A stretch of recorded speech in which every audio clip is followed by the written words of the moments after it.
Shalom. Welcome to another episode of Apostles of GMS.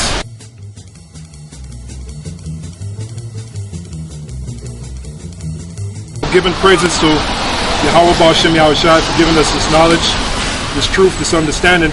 This week we're at Columbia University on location, and one of the main reasons why I decided I was going to film here and do the lesson is because it's based upon a passage that I saw from a film called Capitalist Conspiracy. And what it is was an individual by the name of G. Edward Griffin brought out some information, and this video was made back in 1969. And the information was based upon a student seizure that happened here at Columbia University in 1968. And what happened was supposedly some students seized certain members, certain officials at the school, had them arrested as it were, had them detained, and the police pretty much were told not to intervene. Police were told not to mess with the situation. In other words, the elites of society back then, they wanted that situation to escalate. And indeed it did escalate to the point where you had student riots, right? You had student demonstrations right here back in 1968, in the month of April. And this is what we're seeing now, because you know our thing is to teach about prophecy. Now you're seeing something called the Black Lives Matter movement. You're seeing that? Well, there's no difference from the so-called Black Lives Matter movement and what happened here at Columbia University back in April 1968. And you'll see the footage, you'll see the clip. And basically, it goes back to something that the elites are bringing called pressure from above and pressure from below.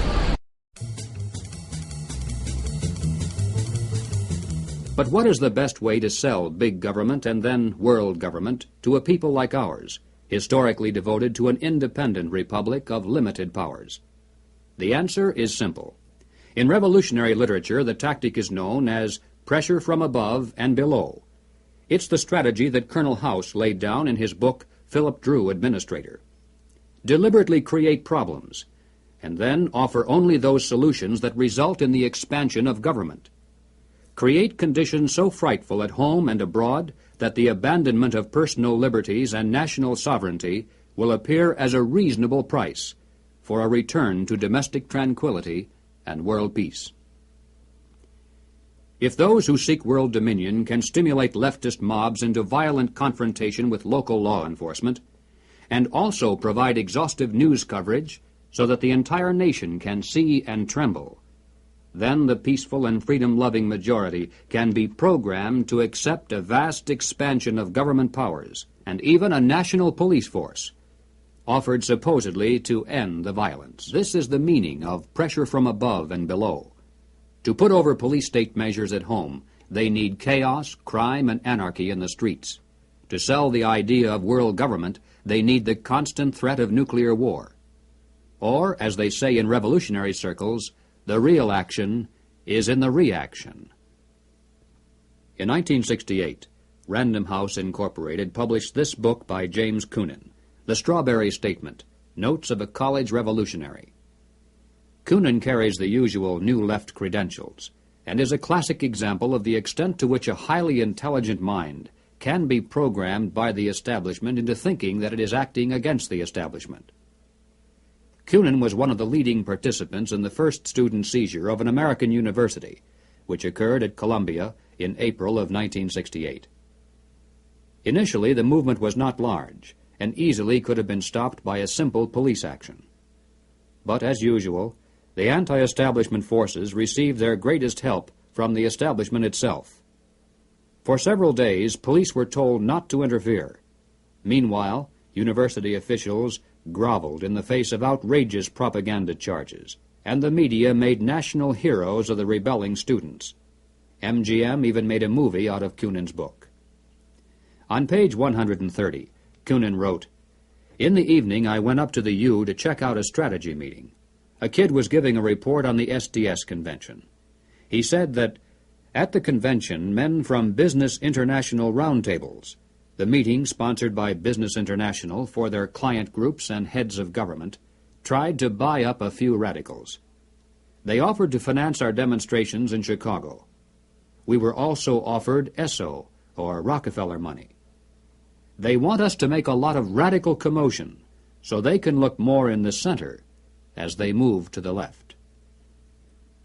Jerry Kirk, while a student at the University of Chicago, was active in the SDS, the Du Bois Club, the Black Panthers, and the Communist Party. In 1969, Mr. Kirk broke from the party, and the following year testified before the House and Senate Internal Security Committees. Here is what Mr. Kirk has told us. Young people have no conception of the conspiracy's strategy of pressure from above and pressure from below. They have no idea that they're playing into the hands of the establishment they claim to hate.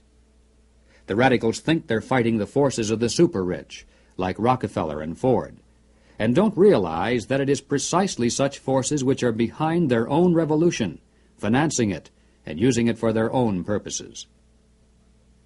More and more young radicals are beginning to wake up to the fact that their entire lives have been carefully programmed by the very people who are their hate symbols.